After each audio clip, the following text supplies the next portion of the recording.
Hello and welcome to this week's edition of Hump Day. We're continuing in our series of Heroes of the Faith with Frederick Douglass, and we've entitled this week's lesson, It's a Man's World. But it would be nothing without a woman or a girl, and most of us know that that line comes from James Brown's It's a Man's World. Our aim is to realize the vital role of women and providence in the life and career of Frederick Douglass. Prayerfully, we'll come to the realization that there are no heroes without she-roes. To get us airborne, we talked about women and providence. Well, what is providence? Our providence scripture that is most prevalent is from Genesis chapter 50 verse 20, where it says, "But as for you, you meant evil against me, but God meant it for good, in order to bring it about as it is this day, to save many people alive." The concept of providence is uniquely a Judeo-Christian concept. The root meaning of the word providence is kind of split. Pro for ahead, and videre meaning to see. So when you are combining these two, you see that it is the ability to see in advance. And the best definition, or the best example that I can give you, would be if you were behind a series of panels on a fence, and the only area of the fence that you could see through is the little knothole, and there's a parade going across. Well, that parade would be your life. So that means the only area of your life that you're going to be able to see is what is in front of you. However, God, in his divine nature, sees before, sees behind, and sees well into the future of what he would have you to be. The central point of the doctrine of providence is the stress of God's governance of the universe. He rules his creation with absolute sovereignty and authority.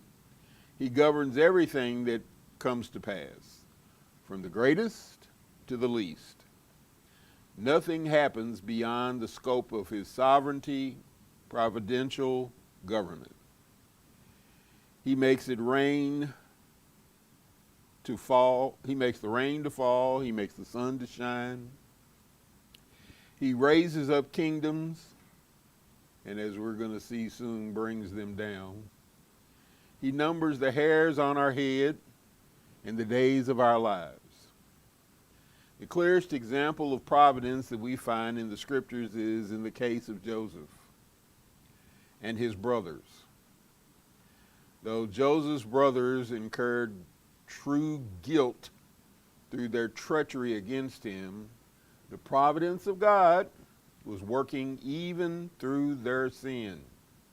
When we saw there in that passage there in Genesis 50:20, and I'm going to come from my favorite translation, where it says, "Don't you see, you planned evil against me, but God used those same plans for my good, as you see all around you right now, life for many people." So the providence of Joseph is seen in some P words that we have here. He is first thrown into a pit by his brothers. His relatives come along. They sold him to Potiphar. He is propositioned by Mrs. Potiphar. He's thrown into prison and then ultimately ends up being promoted to second in command. And the story basically of his life starts in Genesis chapter 39, where we see that it talks about that the Lord was with Joseph. He was a successful man, and he was in the house of his master, the Egyptian. And verse 3 says, his master saw that the Lord was with him, and the Lord made all he did prosper in his hand. For the Lord was with Joseph and showed him mercy. That's verse 21. And he gave him favor in the sight of the keeper of the prison. And the keeper of the prison committed to Joseph's hand all the prisoners who were in the prison. Whatever they did there, it was his doing. The keeper of the prison did not look into anything that was under Joseph's authority, because the Lord was with him, and whatever he did, the Lord made it prosper. Then if we look over in Daniel chapter 4, there's an episode where Nebuchadnezzar loses his mind. And God had willed it so. And so we see in Daniel chapter 4, verse 34 and 35, when he, at the end of the time where he had lost his mind, I, Nebuchadnezzar, lifted my eyes to heaven, and my understanding returned to me, because basically he was roaming around eating grass like he was an animal. And I blessed the Most High and praised and honored him who lives forever. For his dominion is an everlasting dominion, and his kingdom is from generation to generation. Up until now, Nebuchadnezzar thought he was the stuff. All the inhabitants of the earth are reputed as nothing.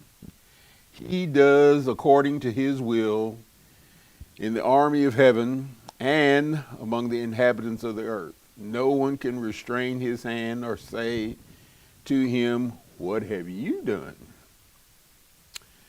Then we see another perfect example of providence with Job in Job chapters 38 through 41, where the Lord sort of puts everything in perspective for Job. And in verse 38-41, he says, who provides food for the raven? That's provision. That's providence. When his young ones cry to God and wonder for the lack of food. If you ever see a bird wandering around, wondering where the worms are, wondering what he's going to do for food, you might want to be prepared to go ahead and meet our Maker. Acts chapter 2, Acts chapter 2, starting in verse 22.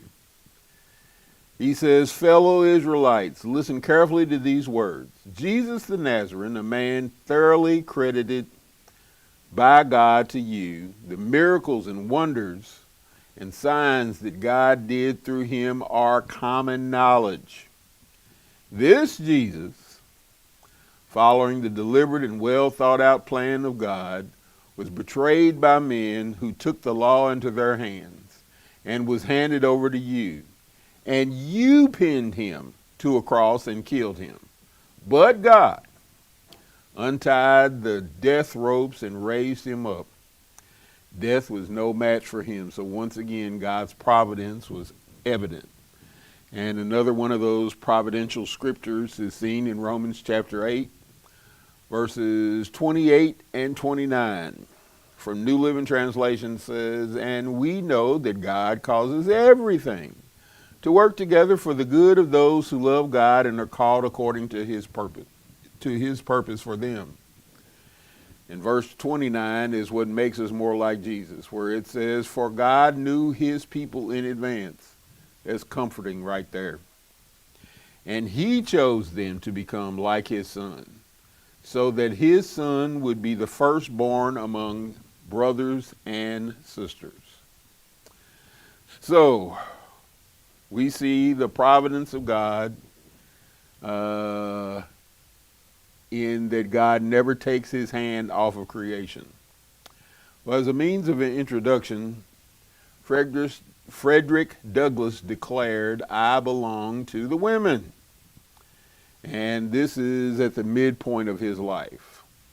More so for him than any other prominent man in his time, this was true. His race, his enslaved status, his ability to read, his self-emancipation, his success as a speaker and newspaper editor, the way he lived every aspect of his life in opposition to racism, his understanding of equality between the sexes, his intellectual development, and even the very documents that later generations used to construct his life, like this book that this material came from, all emerged from the world of women. And as we see, as far as background is concerned, Douglass said, "When the true history of the anti-slavery cause shall be written, women will occupy a large space in its pages, for the cause of the slave has been peculiarly women's cause." There were several women that played a dominant role in his life, the first of which was his mother. And he was separated from his mother as an infant, and she died when he was 7 years old. It is said that she would travel the 12 miles at night to be with him and then go back to where she was every morning. So after that, he was raised by his grandmother, Betsy Bailey. She spent her entire life working for Captain Aaron Anthony and his family. She was married to Isaac Bailey, who was a free black man, and was the mother of, Lord have mercy, 12 children. Douglass is indignant when he hears that after her master's death, that she wasn't emancipated, but instead she was put out in the shed in the woods to live out her days alone. And that hurt his feelings. At one point, he wrote, "She stands, she sits, she staggers, she falls, she groans, she dies, and there are none of her children or grandchildren present to wipe from her wrinkled brow the cold sweat of death, or to place beneath the sod her fallen remains." And so he begins to question God at this point and says, "Will not a righteous God visit for these things?" Well, the next woman in his life was Sophie Auld. She was a working woman before marrying her husband Hugh. And she never owned enslaved people. She is Hugh Auld's wife, and she is the one that introduced Frederick Douglass to reading. She was basically Douglass's caretaker. She specifically was transformed from a kind, caring woman when her husband Hugh said, "Stop teaching him to read because he won't be fit to be a slave." She transforms herself from a caring woman who owns no slaves to an excessively cruel slave owner. And Douglass uses this transformation to bring out the morality of slaveholders, and to drive this point home, his descriptions are rhetorically dramatic. His initial description of her being showing her kind features, and ultimately After this post-transformation, she becomes a demonic person. So, here's the one part that we need to note, is that he was astute enough to realize that reading was going to be fundamental to his life. If only we would do the same. Well, the next woman in his life was Aunt Katie. She was not a relative, she was a slave aunt. And she had a very mean temperament. And she was the one that cared for him under his new master. Frederick Douglass was sent to the plantation owned by a man named Colonel Lloyd. And he recalled being hungry during his first summer on the plantation. And what would Aunt Katie do? She would give her children the majority of the food, leaving very little for Douglass and the rest. So there were many times that he would go hungry, or he would be in a hurry to get the crumbs shaken from the tablecloth before the animals came to eat it. It is a sad statement for him, or any child really, to be treated like this. But this was only the beginning. Over the course of his life, Frederick Douglass would experience many, many, many more hardships. One of the pivotal points of his life was seeing his Aunt Hester, who was an exceptionally beautiful and noble woman. Captain Anthony is extraordinarily interested in Hester. And she therefore suffers countless whippings at his hand, because how this works is she is considered to be involved with another man, another slave. And Captain Anthony desires, for lack of better wording, for her to be for himself. And the entrance, Frederick Douglass says, the entrance to the hell of slavery, through which I was to pass, hiding in a closet, afraid to venture out till long after the bloody transaction was over. He witnessed her being savagely beaten by Anthony. Well, the woman of his life for more than 4 decades was Anne Mary. And she is maybe 4 or 5 years older than him. Well, during the time that she keeps the home fires burning and the children fed, while her famous husband is out making speeches. Anna is a shadowy feature in Douglass's story because he hardly ever mentions her in his writings.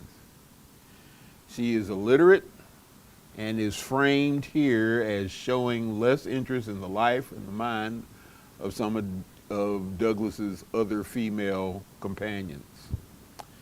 She is an able manager for the domestic affairs and supports her husband in all of his life's work. Surprisingly, unlike many women I know, she tolerates these house guests who may be romantically involved with him. Her own views about Douglass and these women must remain forever a mystery because there is no documentation anywhere about them in her life. When she dies from a stroke in her 60s, her husband is inconsolable at the loss of the woman who provided solid foundation for his life for 40 years.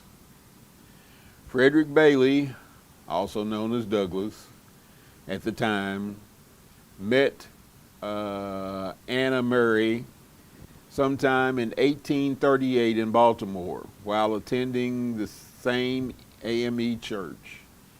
In other words, he met him a good church girl. Their affection for each other was hindered by the fact that Anna was free, but Frederick was enslaved.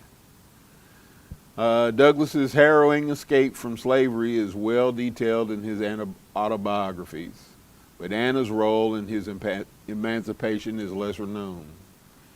However, she is the one that sewed for him the sailor's uniform used for him to disguise as a disguise to board the boat to sail up north. And she borrowed a freedman certificate that Douglass could use as sort of a fake passport during his escape. In addition, she provided the money for them to settle in Massachusetts and begin life together.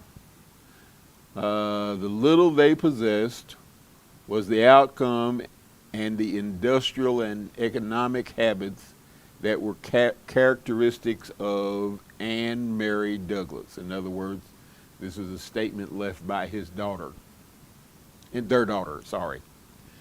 In her efforts, Anna Marie Douglass professed faith in God and aspired to live the life of Christian integrity.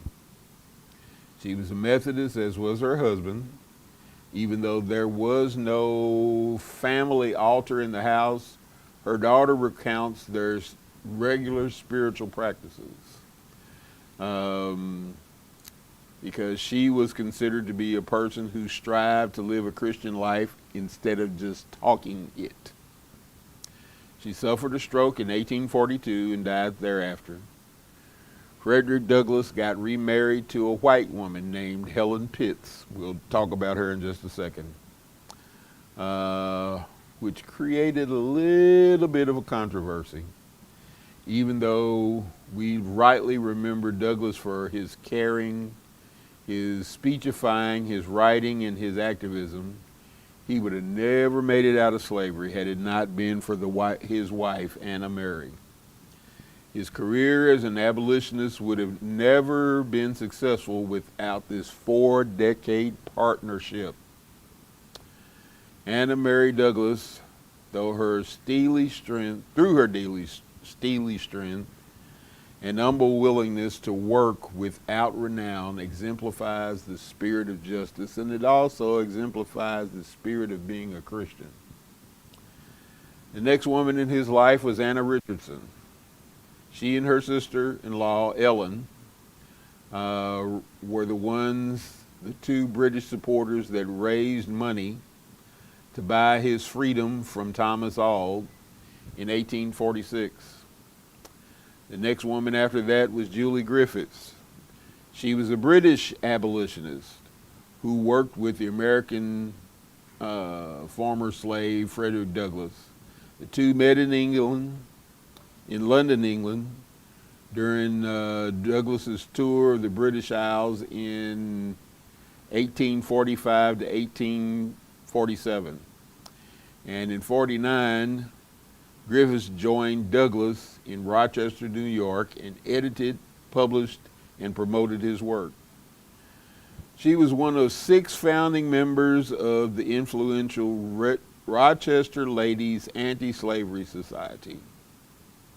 She is most noted for publishing Autographs for Freedom, an anthology of anti-slavery literature.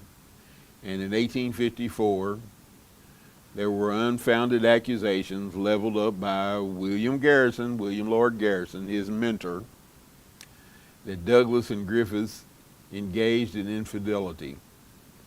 Griffiths returned to England in 1855, where she continued to organize lady anti-slavery societies. She wrote for Douglass's newspapers and raised funds for the Rochester Ladies Anti-Slavery Sewing Society, later known as the Rochester Ladies Anti-Slavery and Freedmen's Aid Society. Ottilie Assing is an attractive, free-thinking German journalist who becomes infatuated with Douglass when she reads his biography. For more than 2 decades, she is a frequent guest in Douglass's home as an active correspondent. Many biographers have speculated that she and Douglass were lovers. In letters she sent to her sister, she frequently implied that Douglass would marry her if he were single. Her letters indicate her attachment to him and her contempt for his wife. When Ottilie develops breast cancer, she chooses to drink a vial of cyanide rather than face a lingering death. Because she orders all her correspondence with Douglass to be destroyed. After her suicide, it is difficult to gauge, and it's not really important to gauge the reciprocal attachment to her. The next woman in his life is Helen Pitts Douglass, and she was at first his secretary after Anna's death, and she becomes his wife after a few years. She is white, she's well educated, and in her 40s, and comes from a liberal Yankee family. And despite her family's abolitionist sentiments, they, of course, ostracize her after the marriage. Douglass's children aren't happy with the arrangement either, opposing this happy marriage between the two of them, which lasted until his death 10 years later. Helen is chiefly responsible for preserving her husband's literacy legacy after his passing. It is Helen who finds a perfect combination of being a practical and intellectual mate. The next woman in his life of note is Harriet Beecher Stowe, who was a contemporary admirer of Frederick Douglass and a Connecticut woman who dabbed in writing from time to time to bring in a little extra money. But when the Fugitive Slave Law was passed, it ticked her off enough in order for her to write the novel about slavery, Uncle Tom's Cabin. She was literally hailed as a saint. She also mailed the ear of a discontented slave, stung by accusations that her book exaggerated the plight of slaves. Stowe wrote a second book called A Key to Uncle Tom's Cabin, in which she documented all the abuses in the first book. Uncle Tom's Cabin became one of the most powerful propaganda pieces ever written. In 1862, Stowe was introduced to Abraham Lincoln. So Lincoln reportedly said to her, "You're the little woman who wrote this book that made this war great," talking about the Civil War. Well, Douglass becomes aware of women's rights. And as a result, there were some other women that entered into his life, leaders such as Lucretia Mott, Elizabeth Cady Stanton, and Susan B. Anthony. And they began to demand more rights. And in 1848, the feminists met at Seneca Falls, New York, at a women's rights convention. Stanton read a declaration statement that paraphrased the declaration Thomas Jefferson had written 72 years before: all women and men are created equal. Although some states began allowing women to keep their own property after marriage, and some colleges began admitting women in the 1840s, the feminist crusade was overshadowed by the fight over slavery. For many of their rights, women would have had to wait. In fact, it was in 1872, without his consent, that Douglass became the first African American nominated for vice president in the United States, with his running mate Victoria Woodhull on the Equal Rights Party ticket. So before there was a Shirley Chisholm, Hillary Clinton, or Kamala Harris, um, there was Victoria Woodhull. There were several other civil rights leaders that were important in the life of not only Frederick Douglass, in the life of the civil rights movement, such as Ida B. Wells Barnett, who ignited the ire of Southern white men with her investigations of the lynchings that took place, especially since black men were mainly the target of these lynchings. There were a few women that were lynched too. And the white women frequently consented to sex with black men. Oh, that was another something that just was a little bit more than most could handle. She also was a key figure in women's suffrage movement that secured the 19th Amendment granting women the vote. Another was Mary McLeod Bethune, who founded the National Council of Negro Women, which was active for more than 85 years. And she even formed a school that eventually became Bethune-Cookman College. She was extremely active in Black American affairs, calling national conferences and visiting frequently the White House during the presidency of Theodore Roosevelt. She brought black leaders from various organizations together for the Federal Council of Negro Affairs, better known as the Black Cabinet. We also have Dorothy Height, who dedicated the bulk of her life to the service primarily black women, first in social work, mostly the YWCA, and most prominently as a national president of Delta Sigma Theta. She later led the National Council of Negro Women, founded by Mary McLeod Bethune, for more than 50 years. Height was an organizer of the March on Washington for Jobs and Freedom and ensured black women sat at the civil rights table.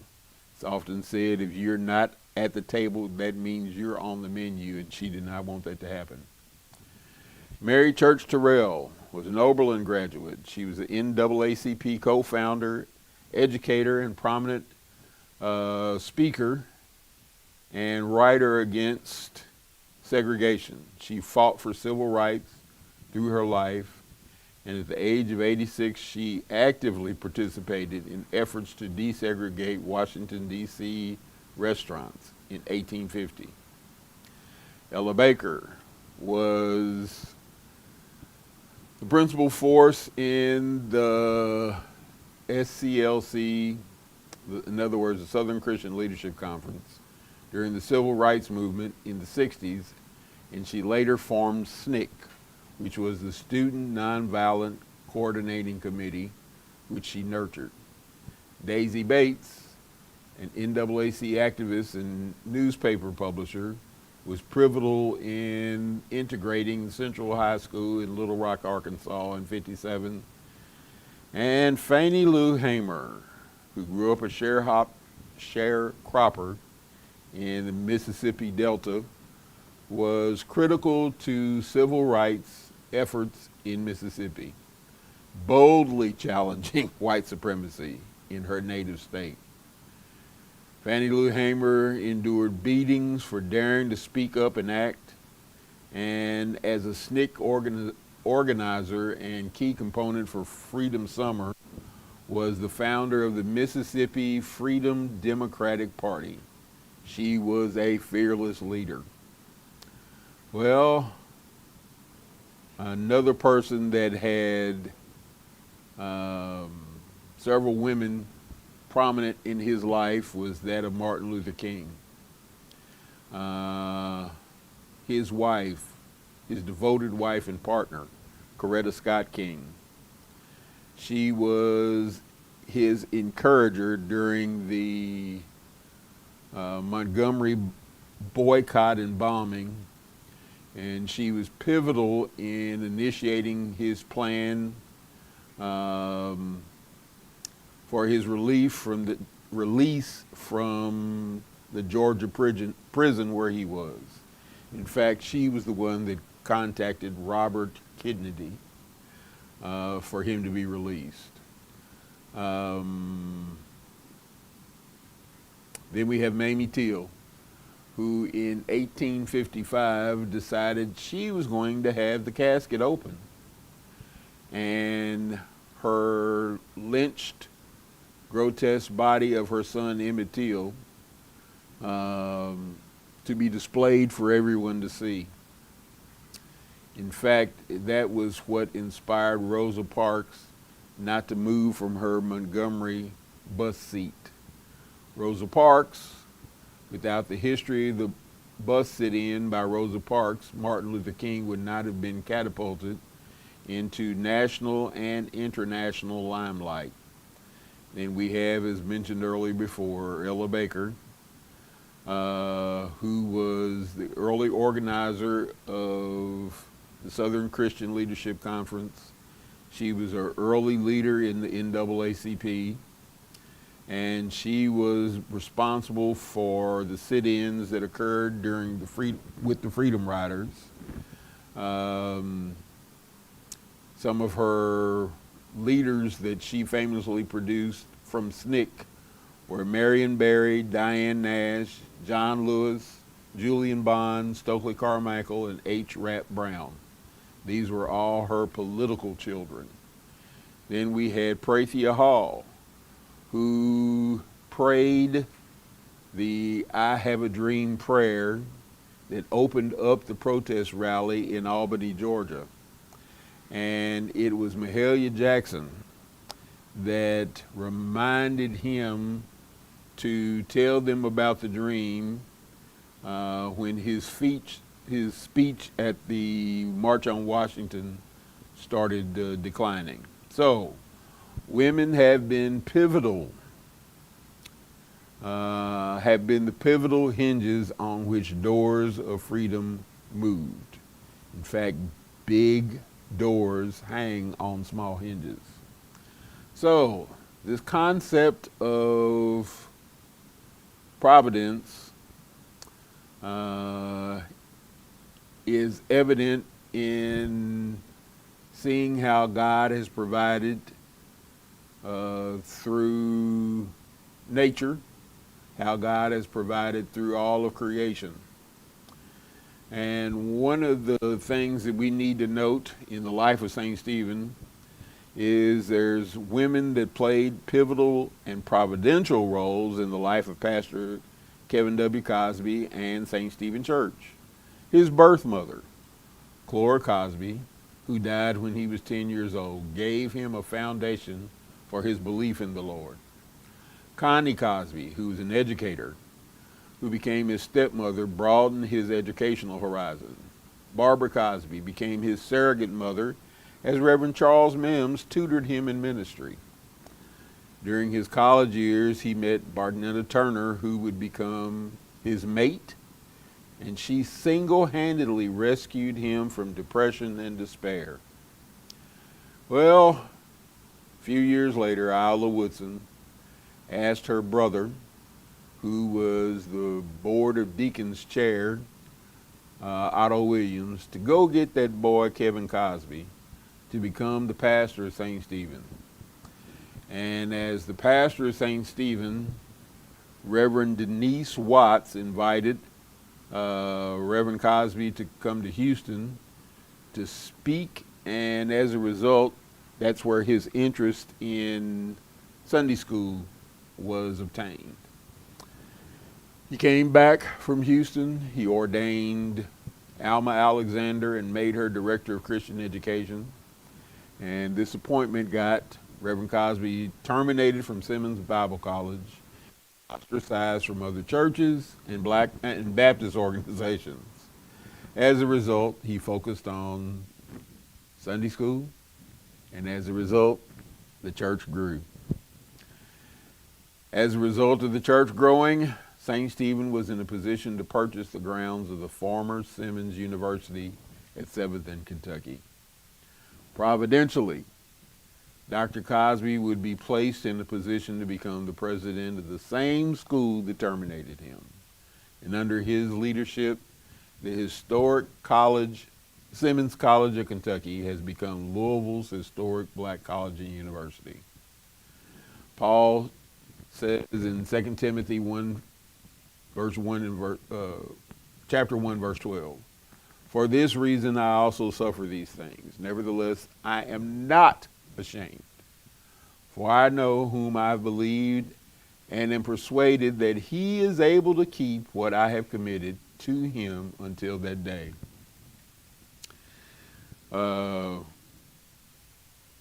As a result, one of the passages that, one of the songs that sort of spills over from this 2 Timothy passage is I know who holds tomorrow, where the lyrics say, "I don't know about tomorrow.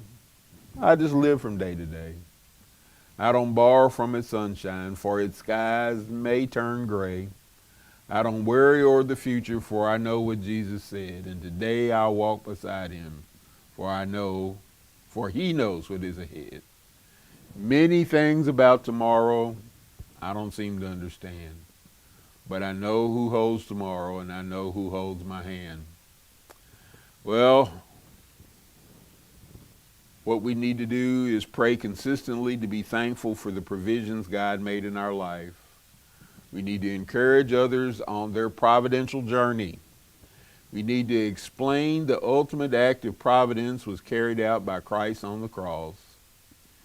We need to note that giving allows us to provide in the growth of others. And as you evaluate your life, take comfort in how God has provided for you during your years of want and your years of plenty. Well, thank you for joining us today. And if you would like to unite with us, please send an email to newstart@ssclive.org or give us a call at 502-583-6798 extension 0. We pray that something has been said that will bring about the change necessary for you to realize that although it's a man's world, it would be nothing without a woman or a girl.